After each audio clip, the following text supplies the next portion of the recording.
couple of months old. It's not too old. It was actually on the Dead Sea Scrolls. Don't want to get into that, but a recent revelation from August. Where is that? There it is. Okay.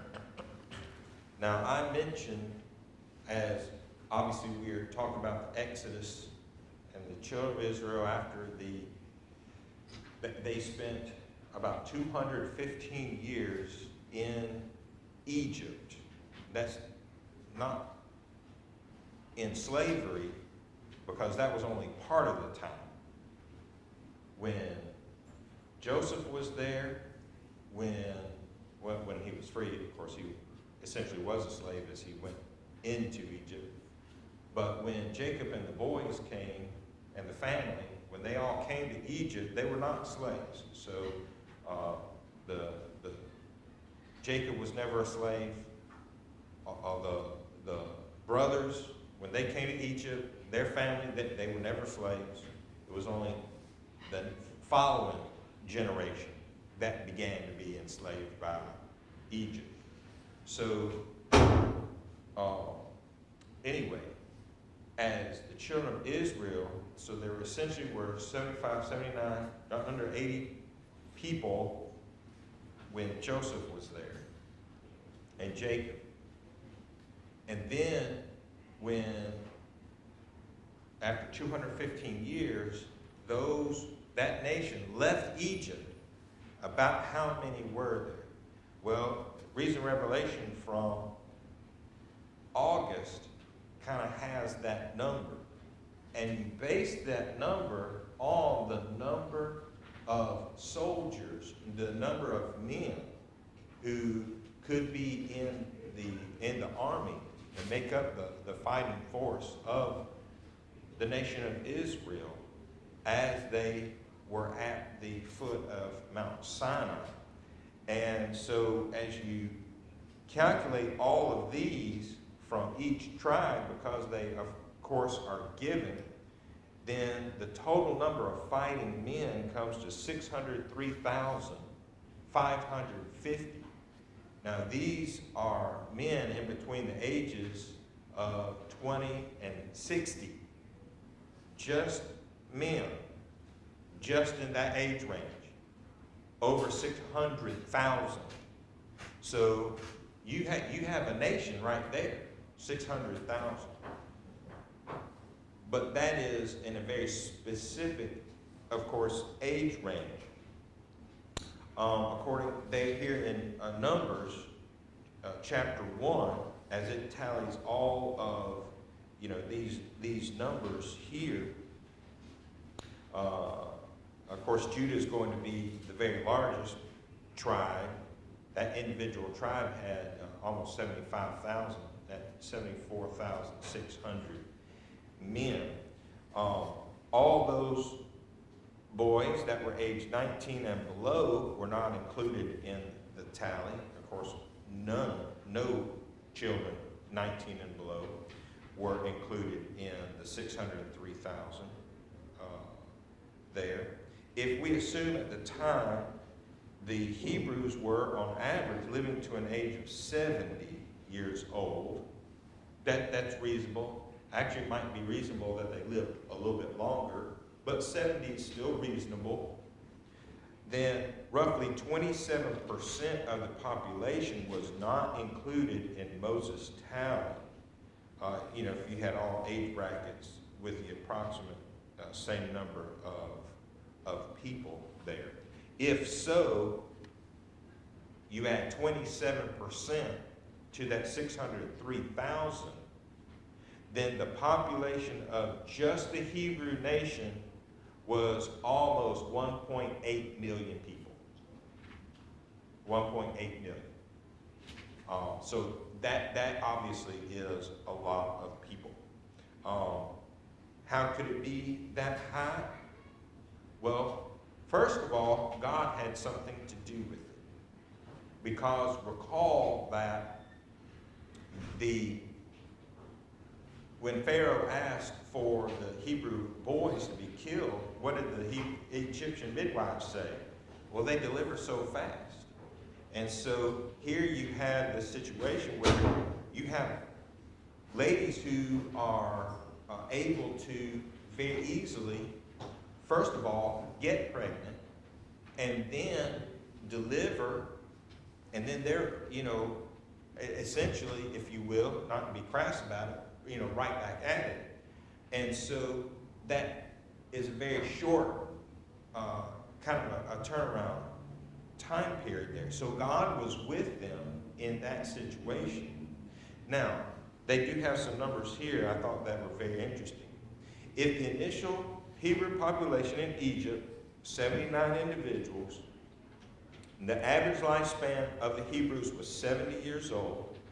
They continued having children for half their lives. They had 10 children on average.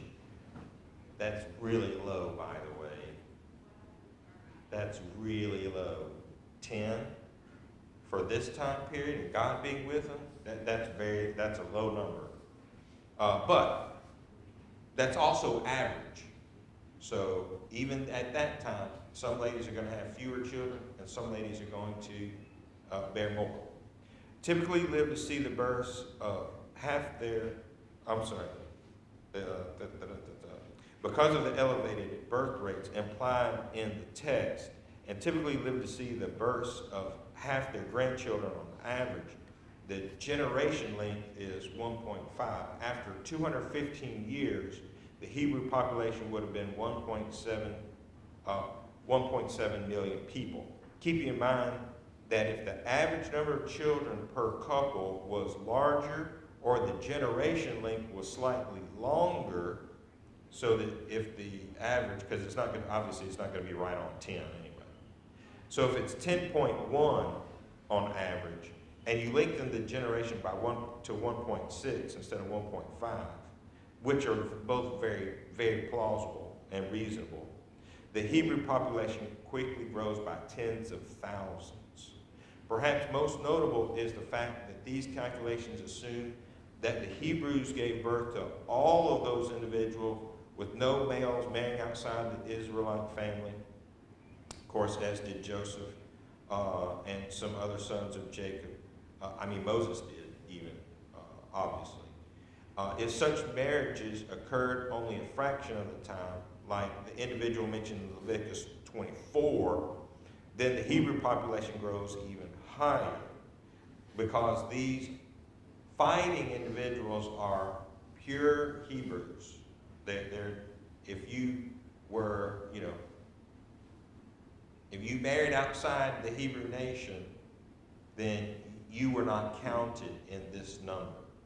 And here's the thing, as we're going to study here, and not today, but in a few weeks' time, that first burning where God sent fire through the camp, it didn't actually start in the middle, it actually went to the outskirts of the camp.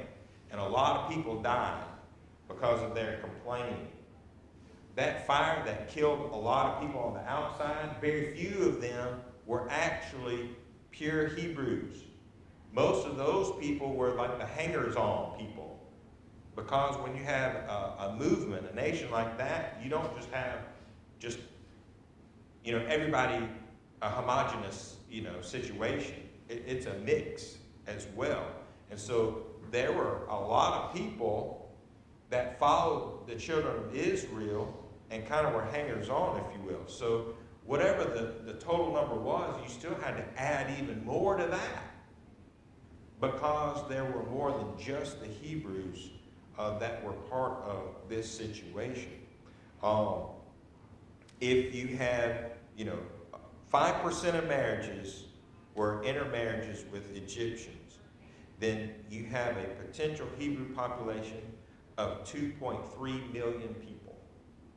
A higher percentage, of course, higher population as well. Also notable is the fact that the population record in Numbers 1 may be more difficult to harmonize with, for example, a 430-year sojourn in Egypt, because of some things that were written. Anyway, with the assumption stated above, in order to match the Hebrew population at the time of the Exodus in 430 years, then the average number of children per family must be roughly 4 instead of 10, and with little intermarriage outside of the Hebrew lineage. And that just would not gel with the biblical record. 215 years is all you need to go from 70, 80 people to almost 2 million people. That's kind of weird, isn't it, to think about that? But that is true because of how, obviously how families work and things like that. The bottom line is, the biblical claim about the Hebrew population by the time of the Exodus, after only 215 years of reproduction in Egypt, is not unreasonable. On the contrary, Moses' record provides further support for the Bible's reliability and sheds light on the potential Hebrew home at the time of the Exodus. So I thought that was good stuff from AP and Reason and Revelation from the month of August. Again, most of that month is dealing with the Dead Sea Scrolls, but there was an article about the Exodus and how many people were, because obviously we only have how many fighting men there were, and men in a certain category, not the rest of the population. But you can see if you have over 600,000 men, that your population is going to be quite large. And as they, even through the wilderness wanderings, as that whole generation died, then the next generation entered into the land of Canaan. Well, there would have been more people enter into Canaan than left Egypt. Because after 40 years, here you have a whole other generation. Well, now you have more people, not fewer.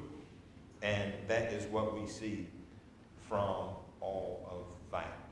All right? I just thought I would do a little bit of a side when I saw that. Oh, this is perfect for our study in the book of Exodus, essentially this quarter. Which, by the way, oh, Miss Raymond, you know you have a class right here. You have a class right here. Number 5. The new quarters? New quarters today. Congratulations. Both your teacher and me failed epically because, hey, did you tell your students that today is the day? No. I knew it was coming. I'm so sorry. Anyway, sorry. Congratulations, you have a new class. Yeah, look at that. There she is. There she is. Okay.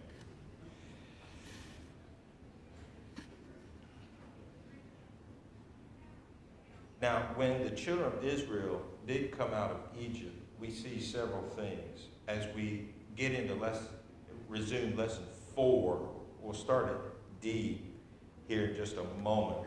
But as God brings the children of Israel out, we see that God is judging Egypt and, of course, even the children of Israel. We see through the Exodus God's grace that the people did not have power to leave Egypt of their own. They needed help, and so God gave them that help. Of course, God was able to bring the children of Israel out of Egyptian bondage because of his might. His strength was able to get them out of Egypt. And then D is through the Exodus we see God's guidance. In 1 Peter chapter 1, in verse 3. Blessed be the God and Father of our Lord Jesus Christ, which according to his abundant mercy hath begotten us again unto a lively hope by the resurrection of Christ from the dead. And you know what? I think that needs to be 2 Peter 1:3. Oh, there we go. I apologize. I put the wrong chapter. Well, hey, at least I realized my mistake. According as divine power. Oh, that sounds much better. Thank you. According as divine power hath given unto us all things that pertain unto life and godliness, through the knowledge of him that hath called us to glory and virtue. And yes, in one sense, we look at this passage as a passage of inspiration. That certainly is the case. But we also have to look at this passage in relevance to his guidance. When God guides his people, he's going to give them everything that they need to know. Everything they need to live, everything they need to exist. But further than that, he's going to give them those things that are going to lead them to heaven. Everything that they need. So whether it is 2 Peter 1 verse 3 telling us today, God has given us our directions. He has given us our guidance through the scriptures so that we can know him and know his son. So heaven can be our home. So he also guided the children of Israel out of Egypt. And of course they didn't know this, did they? But he was about to give them a law, was he not? And so he was about to give them the law of Moses, or give them the law through Moses. And so he was going to guide them through, out of Egypt, through the wilderness, into the land of plenty. That's what he does for us today. He takes us from our new birth, being born again through the water of baptism, as we navigate life, and that is a treacherous wandering, and we are able to cross the Jordan River into glory. And so God gives us that guidance. He does not leave us without evidence. He does not leave us in question at all. But the things that are written, we can know that we have salvation. God also, he also is the one who provides. He provides for us. Open our New Testaments to John chapter 6, verse 35. Jesus provides everything, yes, by inspiration. But the thing about the New Testament, as it is different from the Old Testament, is the New Testament actually provides life. The Old Testament did not provide life. All it said was, you are a sinner, you're going to die. End of story. That's it. That's all it did. The new law, the law of liberty, could be called the law of life, because the one that gave it is life. Notice what Jesus says in verse 35 of John 6. I am the bread of life. He that cometh to me shall never hunger, and he that believeth on me shall never thirst. Today we have in this country, in our circumstance today, we don't know what it means to be hungry or thirsty. We do not. We know probably the opposite, but we do not know what it means to be hungry and thirsty. These people knew what it meant to be hungry, truly hungry. Where, I have heard stories, and not really today in Indonesia anywhere, but years ago in Indonesia, there were food was so scarce they were eating rats. They would eat rats. They would just find them and eat them because that's all they had to eat. They would essentially eat dirt. There was no food. We don't know that level of hunger. We do not know the level of thirst if you find yourself out in the middle of a desert, no access to water. But Jesus says he is the bread of life. He is the living water. So that in our spiritual journey, we can essentially take our oasis with us wherever we go. That's what he is. And when we need bread, Jesus is there to feed us. When we need water, Jesus is there to make sure that our thirst is satiated. That's who he is. We can know him, and we can have life through him. He gives us provision. And then finally, God's faithfulness. When the children from Mount Sinai, as we'll study here in a little while, we will see the organization that God has set up for the children of Israel. God is not on one side or out in front, nor is he in the very back of the camp. God is in the middle with all the people surrounding him. Well, why is he in the middle?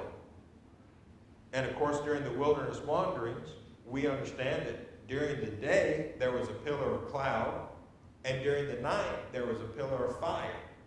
So through the whole wanderings, not only did in the morning when the children of Israel opened up their tent doors, in the morning, what did they find on the ground? Here's food. But they could also, at any moment, during the day or night, look up and there's God. Every single time, if they chose to look in that direction, they could see he's still here.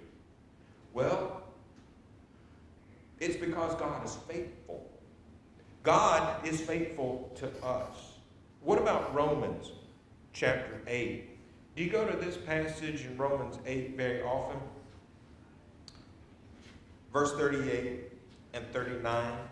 For I am persuaded, the Apostle Paul writes, that neither death, nor life, nor angels, nor principalities, nor powers, nor things present, nor things to come, nor height, nor depth, nor any other creature shall be able to separate us from the love of God, which is in Christ Jesus our Lord. Well, why not? Why can these things not separate us from the love of God? Because he is faithful. He never moves. He's always right where he should be. And if we ever find ourselves separated from God, is that God's fault? Does God have a problem with his faithfulness? Never. God is always there. We can at any moment look up and see God. That has never changed. That has never changed. Even when the children of Israel entered into the promised land and that pillar of cloud and that pillar of fire was no longer needed, God was still there. Today we have the law of liberty. He is still there. We have life because he is faithful. Let's go to Exodus chapter 13. Exodus 13 and verse 16.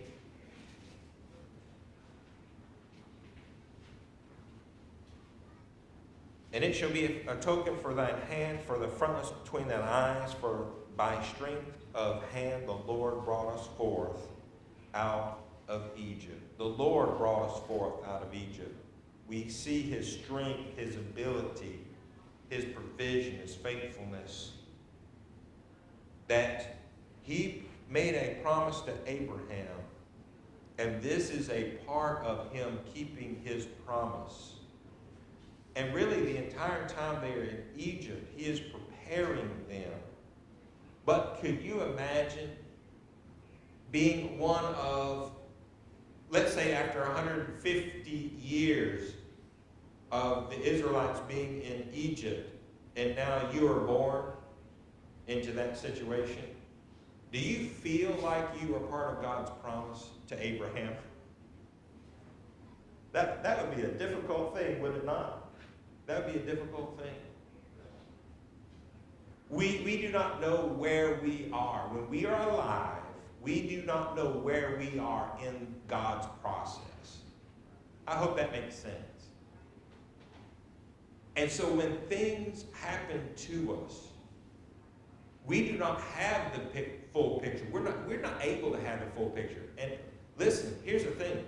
I'm not up here telling you that, oh yes, God's doing this and God's doing that. I don't know God's mind. I couldn't tell you. And anybody that says they know something about what God's thinking is, quite frankly, they're just lying. There's no way that that's a possibility. We know what the book says. We know what he has given to us. That's the knowledge that we have. But folks, that's the total knowledge that we have about God's mind. We do not know anything past what is written. Was talking with this gentleman on the phone this past week. And what did he say? God spoke to me. Did he now? What did he say? Oh, I had to move here, and I had to go there, and I had to be a part of this, and I had to be... Did he now? That's interesting.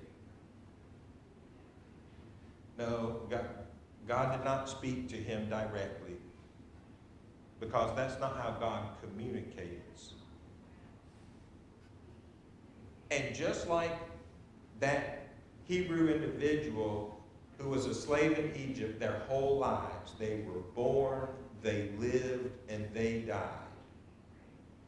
They were still just as much a part of God's plan as those children of Israel who crossed the Jordan River and conquered the land of Canaan. That's challenging for our Western minds to comprehend that an individual in a very, what we would describe and think of as a very horrible situation is part of a righteous God's plan. I just invite you to think that I and you are not the arbiters of righteousness. We do not get to set that. God does. Because God knows what the plan is. He has this in mind. And his mind is greater than mine. I'm the creating one. I'm not the one who creates. And as a created one, I have to look to the Creator and say, what is your righteousness that I might follow after you? That's difficult for us, but it needs to be my attitude and my thoughts. How did God lead the way? Well, of course, we've already talked about it a little bit. The pillar of cloud, the pillar of fire, beginning there, verse 17. It came to pass when Pharaoh let the people go that God led them not through the way of the land of the Philistines, although that was near. For God said, lest peradventure the people repent when they see war and they return to Egypt. But God led the people through the way of the wilderness of the Red Sea. And the children of Israel went harnessed out of the land of Egypt. Moses took bones of Joseph with him. Oh, that's a great statement, is it not? For he had straitly sworn the children of Israel, saying, God will surely visit you. Ye shall carry up my bones away hence with you. And they took their journey from Succoth and camped at Etham in the edge of the wilderness. And the Lord went before them by day in a pillar of a cloud to lead them the way, and by night in a pillar of fire to give them light to go by day and night. He took not away the pillar of the cloud by day, nor the pillar of fire by night from before the people because he wanted them to know. How would you like for God to be your nightlight? That's an interesting thought, is it not? And that's exactly what God was. He was their nightlight. And they could even see at night if they were journeying, if they were traveling, if they needed to be moving during that time. God gives us our provisions. He says we are furnished in Exodus 13 with a touching and beautiful example of the Lord's tender consideration of his people's needs. They needed that.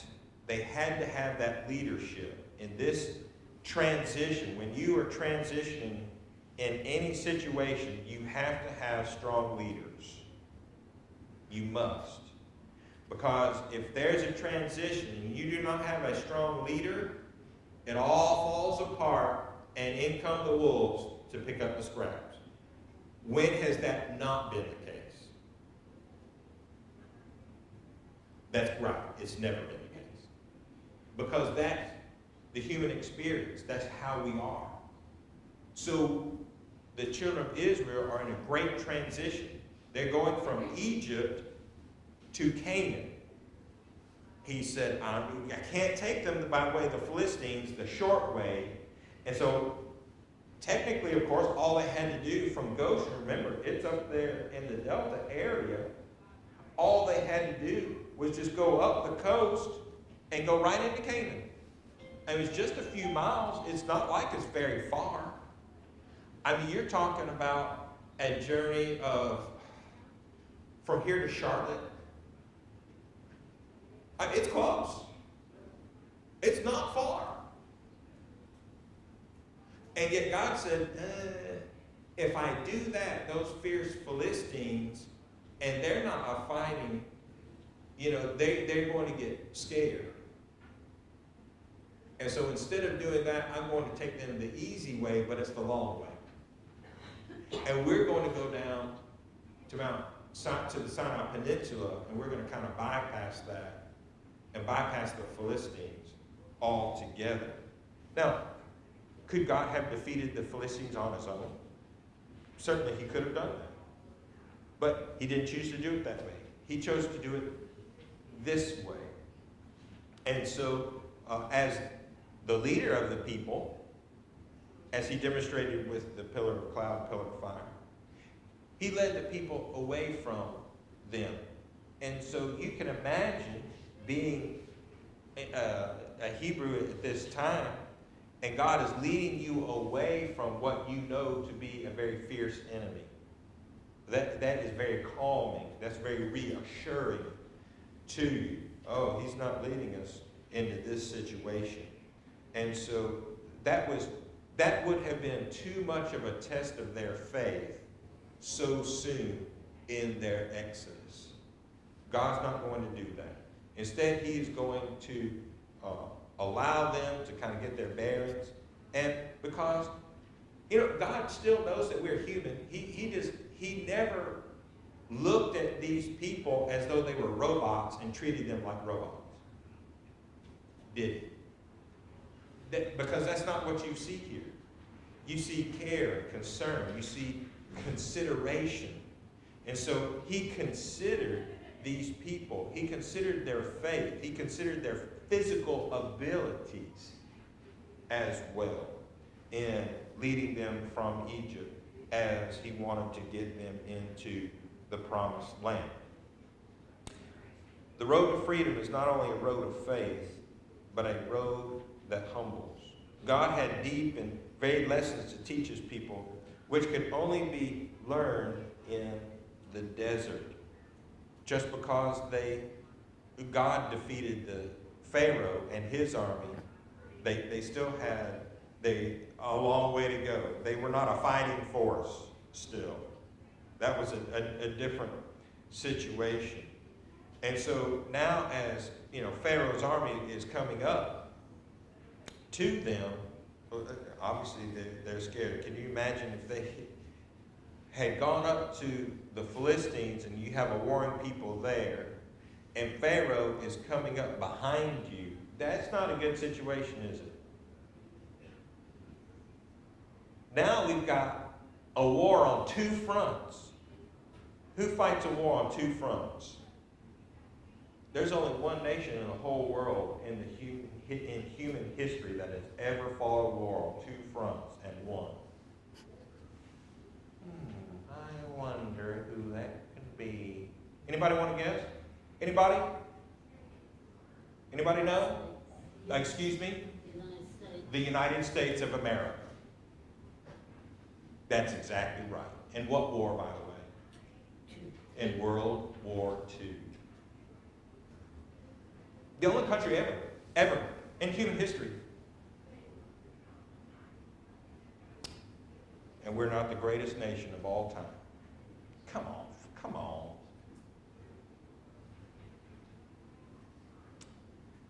In the history of humanity,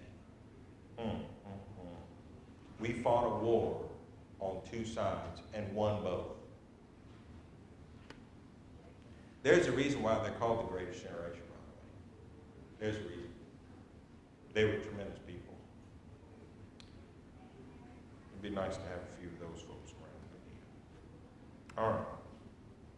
They were able to do it. But the children of Israel, when they came out of Egyptian bondage, were not able to do that. And so God led them away. But he needed to, that is God, needed to protect the children of Israel, even though they were going down south from Pharaoh and his army, which is exactly what he did. And so in chapter 14, verse 10, Pharaoh drew nigh, the children of Israel lifted up their eyes, and behold, the Egyptians marched after them. And they were sore afraid. They had just seen all of the firstborn die. And Pharaoh say, okay, I'm going to let you go. And yet they're still scared of Pharaoh and his army. To us, I would think, you just saw these 10 great conversations with Pharaoh, and God won every single one of them, and now you're afraid? To us, we're thinking, this doesn't make any sense. But I have an audience full of ladies here, moms and grandmas. Moms and grandmas, how would you like for your family, you gathering up all your family's belongings and you're toting all this stuff, you have children, grandchildren in tow, and a trained army is coming down on you? How would you feel about that? Are you feeling really great about that? Listen, you're not feeling very good about this. How are you going to protect all these little ones? How are you going to protect your loved ones who are not able to defend themselves? Yeah, you would be afraid you might say something as well. And these people did. They said something. And that's not a problem. It's not a problem to say some things of how you feel. But they needed to strengthen their faith in Almighty God. That was the bell to get out of class, wasn't it? Oh, man. I tell you what. We have no time whatsoever. I looked up and I lost my spot. All right. God reveals the way. Okay, B. So we were there at B. When all seems to be lost, remember God. Further than that, remember your successes with God. And that will help you in your further walk with Him. All right, we'll start at C, divine order, next week. A divine order. Go forward as we look at chapter 14, verse 15, as the children of Israel are making their escape from Egypt.